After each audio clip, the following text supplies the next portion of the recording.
भारत माता शिव शक्ति अवतार। आज है 29 मार्च 2025। रिवाइज डेट है 14/9/1967। प्यारे बच्चे, सत्य है ही एक बाप तुमको सत्य कथा सुनाते हैं। बाप बिगर सच्ची कथा कोई सुना ना सके। अब तुम समझते हो दुनिया में कितना झूठ है। गीत है तुम्हें पाके हमने जहां पा लिया। ओम नमः शिवाय। डबल भी कह सकते हैं। आत्मा अपना परिचय दे रही है। मैं आत्मा शांत स्वरूप हूँ। हमारा निवास स्थान शांति धाम है और बाबा के हम सब संतान हैं। सभी आत्माएं ओम कहती हैं और वहाँ हम सब भाई भाई हैं। फिर यहाँ आप भाई बहन बनते हैं।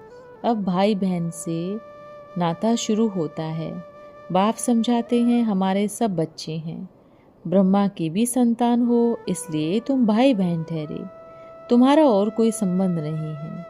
बाप पुरानी दुनिया को चेंज करने इस समय ही आते हैं। बाप ब्रह्मा द्वारा ही नई सृष्टि रचते हैं। ब्रह्मा से भी ताल्लुक है ना। युक्ति भी कितनी अच्छी है। सब बच्चे अपने को आत्मा समझ बाप को याद करना है और अपने को भाई बहन समझना है। क्रिमिनल आई नहीं रहनी है। कुमार कुमारी जैसे बड़े होते जाते हैं तो आंखें क्रिमिनल बनती जाती है, ताकि फिर क्रिमिनल एक्ट कर लेते हैं। क्रिमिनल एक्ट होती है रावण राज्य में। सतयुग में क्रिमिनल एक्ट होती नहीं। क्रिमिनल अक्षर ही नहीं होता। यहाँ तो क्रिमिनल एक्ट बहुत है। उसके लिए फिर कोर्ट आदि भी है।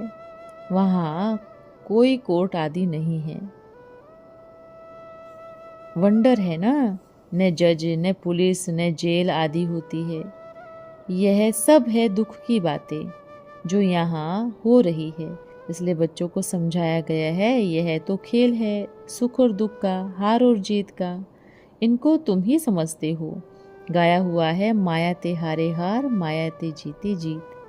बाप आकर कल्प पहले लिए माया पर जीत पहनाते हैं, फिर आधा कल्प हार खाते हैं। थोड़ा थोड़ा दुख उठाते हम जब बहुत दुखी हो जाते हैं, फिर बाप को बुलाते हैं। बाप कहते हैं हमको भी आना पड़ता है। यह कोई नई बात नहीं है। फिर तुम मुझे याद करते हो तो अपना राज्य भाग्य आधा कल्प के लिए लेते हो। रावण राज्य में मुझे भूल जाते हो। रावण दुश्मन है। उनको हर वर्ष भारतवासी जलाते ही आते हैं। जहाँ बहुत भारतवासी होंगे वहाँ करते होंगे।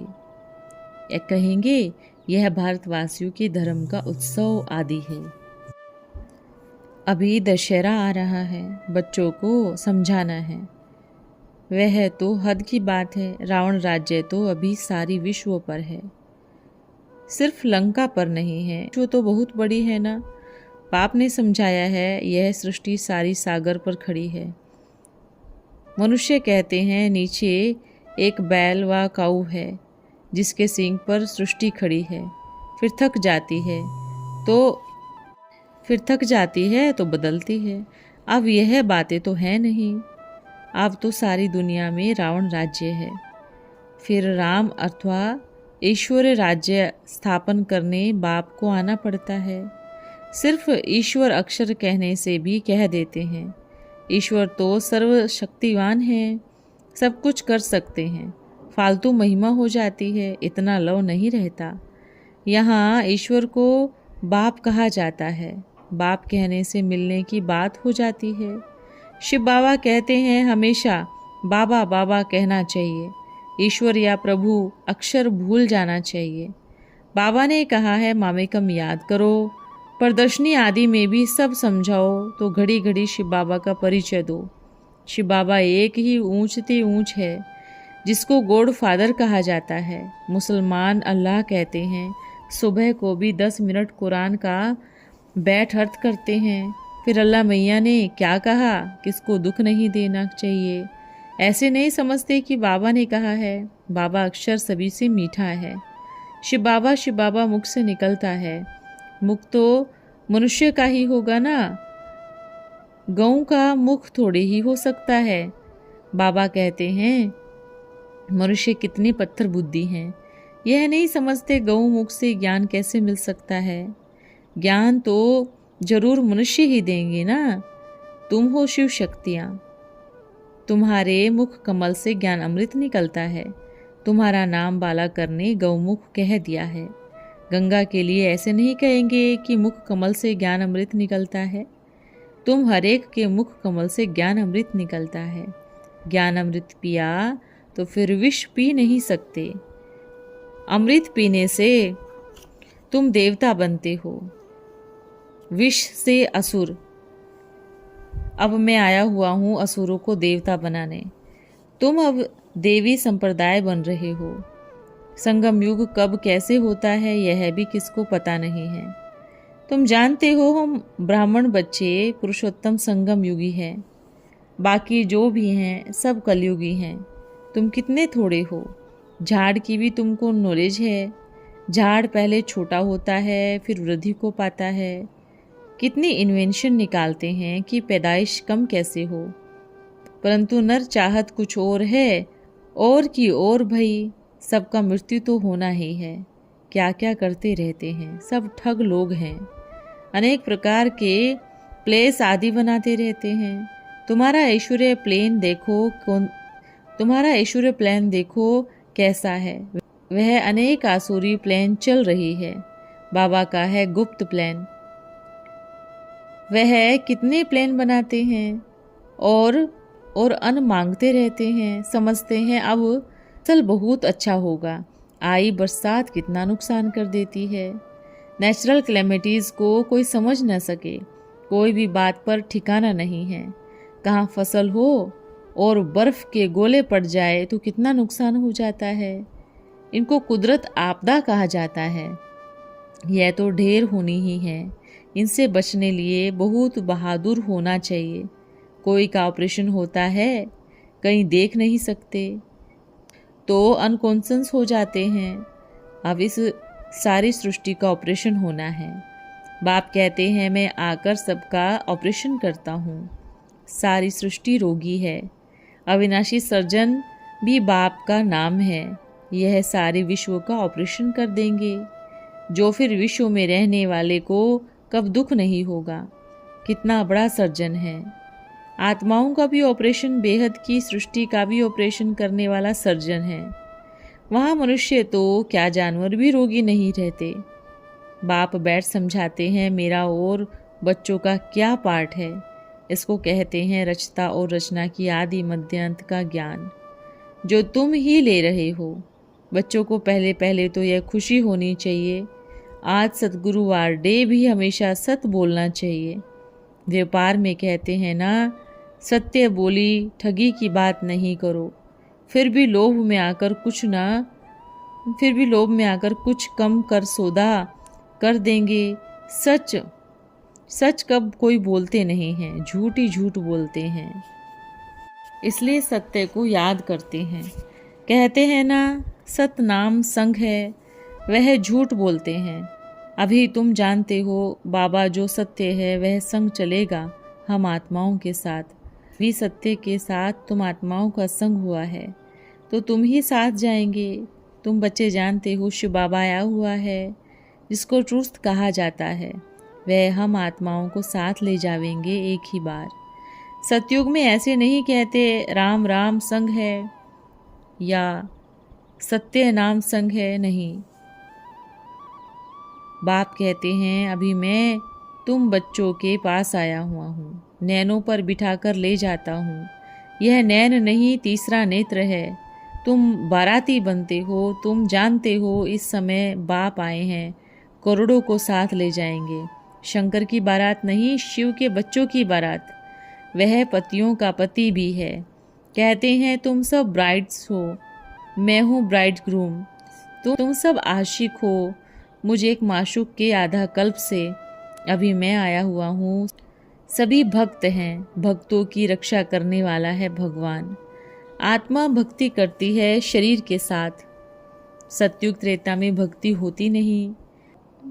भक्ति का फल सतयुग में मांगते हैं, जो अब बच्चों को दे रहे हैं। वह तुम्हारा माशूक है, जो तुमको बिल्कुल साथ ले जाएंगे। फिर तुम अपने पुरुषार्थ अनुसार जाकर राज्य भाग्य लेंगे। यह कहाँ भी लिखा हुआ नहीं है। कहते हैं शंकर ने पार्वती को अमर कथा सुनाई। तुम सब हो पार्वतियाँ, मैं हूँ कथा सुनाने वाला अमरनाथ। अमरनाथ एक को ही कहा जाता है। ऊंचे ते ऊंच बाप, उनको अपनी देह नहीं है। कहते हैं मैं अमरनाथ तुम बच्चों को अमर कथा सुनाता हूँ। शंकर पार्वती यहाँ कहाँ से आ सकते हैं? वह तो है सूक्ष्म वतन में, जहाँ सूर्य चांद आदि नहीं होते। बाकी सब भक्ति मार्ग की दंत कथाएं हैं। गीता कैसे बैठ बनाई है? झूठी झूठ है, सत की रति नहीं। साधु संत आदि जो भी सुनाते हैं सब झूठ है। श्रीमद् भागवत गीता में है भगवान उवाच, भगवान तो भगवान ही होना चाहिए ना। कृष्ण ने कहा सर्वव्यापी हूँ। अब कृष्ण थोड़े ही कहेंगे कि मैं सर्वव्यापी हूँ।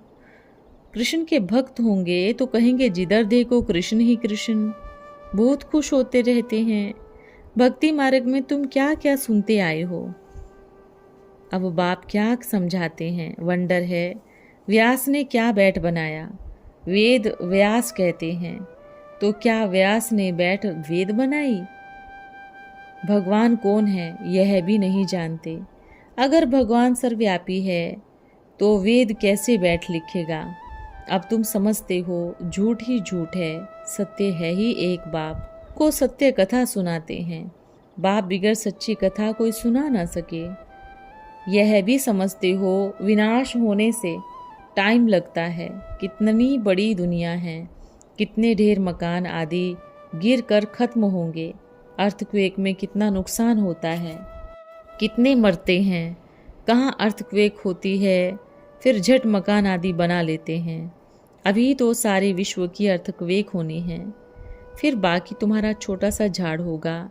दिल्ली परिस्थान थी, एक ही परिस्थान में लक्ष्मी नारायण का राज्य चलता है।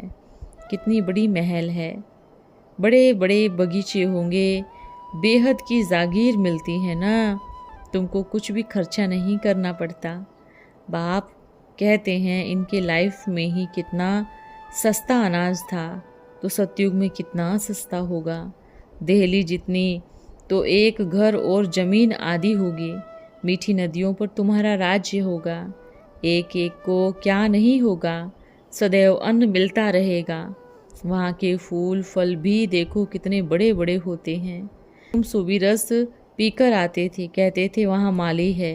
अब वो माली तो जरूर वैकुंठ में अथवा नदी किनारे ही होगा। सूक्ष्म वतन में थोड़ी ही माली होगा, वहाँ कितने थोड़े होंगे। कहाँ अभी 500 करोड़, कहाँ 9 लाख होंगे, और सब कुछ तुम्हारा होगा। बाप ऐसी राजाई देते हैं जो हमसे कोई छीन न सके। आसमान धरती आदि सबके तुम मालिक रहते हो। गीत भी बच्चों ने सुना, यह गीत तो सबके घर में रखना चाहिए। जाग सजनिया जाग, इस पाप की दुनिया से। ऐसे ऐसे 6-8 है जो घर में ज़रूर रखने चाहिए, अपने को रिफ़्रेश करने के लिए। ऐसे ऐसे गीत सुनने से ही खुशी का पारा चढ़ता जाता है। देखो अवस्था में कुछ गड़बड़ है तो गीत बजा लो, यह है खुशी की। तुम तो अर्थ भी जानते हो। बाबा बहुत युक्तियाँ बतलाते हैं अपने को हर्षित मुख बनाने की।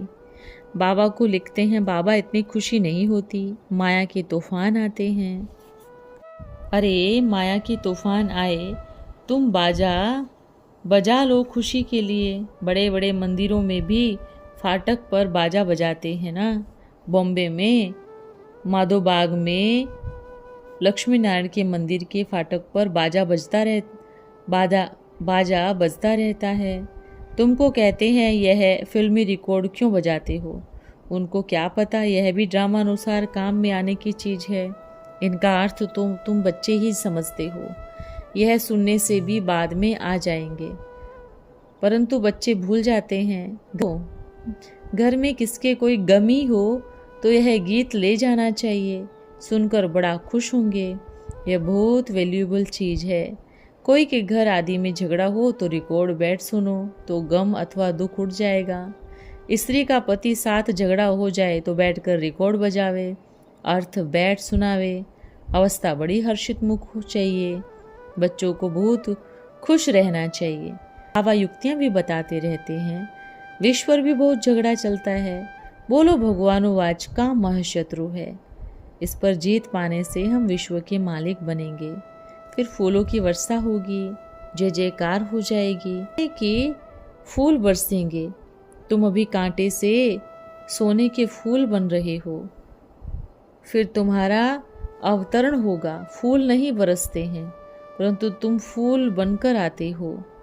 मनुष्य समझते हैं सोने के फूल बरसते हैं, वास्तव में तुम फूल बनकर ऊपर से आते हो। तुम बच्चों को कितनी लॉटरी मिल रही है विश्व की बादशाही की। जैसे लौकिक बाप बच्चों के लिए सौगात लाते हैं तो बच्चे कितने खुश होते हैं। बाबा भी कहते हैं तुम्हारे लिए ये लाया हूँ। बच्चे कहते हैं बाबा आप तो हमें विश्व की बादशाही देते हो। अच्छा, ओम नमः शिवाय। वरदान है चैतन्य प्रदर्शनी भव। विश्व सेवा और बाप को प्रत्यक्ष करने का आधार है अपनी मूर्त में चैतन्य प्रदर्शनी लगाना, जिसमें नैन कमल सब दिखाई दे, होठों पर रूहानी मुस्कुराहट दिखाई दे और मस्तक में आत्मा की सूरत दिखाई दे। तो क्या ऐसी अपनी मूर्त को सजाया है? बाप दादा भी विशेष सौगात देंगे जो ऐसा अपने को बनाएंगे। ओम नमः शिवाय।